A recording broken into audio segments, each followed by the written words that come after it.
संघाचे ज्येष्ठ प्रचारक मोरोपंत पिंगळे यांनी सातत्याने या विषयाकरता जी दिशा दिली, जो संघर्ष केला, तो आपण कधीच विसरू शकत नाही.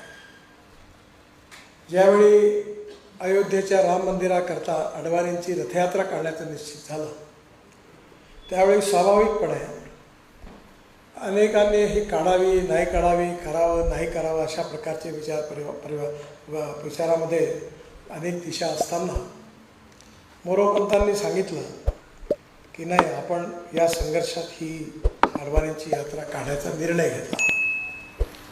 या काळामध्ये भोपाळमधून या यात्रेची सुरुवात झाली आणि अडवाणींच्या या यात्रेने संपूर्ण देशामध्ये अयोध्येचा प्रश्न हा मुख्य अजेंडावर आणण्याचं काम केलं. या संघर्षामध्ये अनेक लोक, विश्व हिंदू परिषदेचे अशोकजी सिंघल असतील, उमा भारती असतील, ऋतुंबराजी असतील, धर्मेंद्र महाराज असतील किंवा विशेष रूपाने अनेक साधू संत, शंकराचार्य या सगळ्यांनी या विषयाकरता आपल्या जीवनामध्ये प्राधान्य दिलं आणि संघर्ष केला.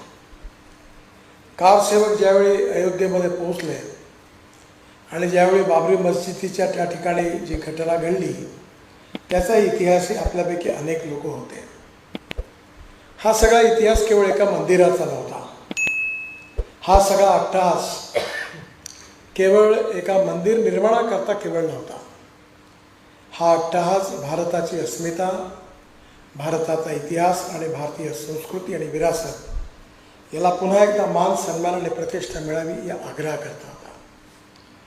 प्रभू रामचंद्र हे आमच्या सगळ्यांचं दैवत आहे आणि प्रभू रामचंद्रांना आमच्या आयुष्यामध्ये मर्यादा पुरुषोत्तम म्हणून खऱ्या अर्थाने त्यांना मान्यता आहे. आपण परमेश्वरानुरूप आपण प्रभू रामचंद्रांना आपल्या जीवनात मानतो आणि म्हणून त्यांच्या जन्मस्थानी मंदिर होऊ शकत नाही तर कुठे होणार. विशेषतः या देशाच्या इतिहासामध्ये ही पण नोंद आहे की 5000 वर्षाच्या इतिहासामध्ये अनेक पराक्रमी हिंदू राजे होऊन गेले, पण त्यांनी कुठल्या परधर्मियांचं पूजास्थान, मस्जिद कुठल्याही प्रकारे उद्ध्वस्त केले असं उदाहरण आपल्याला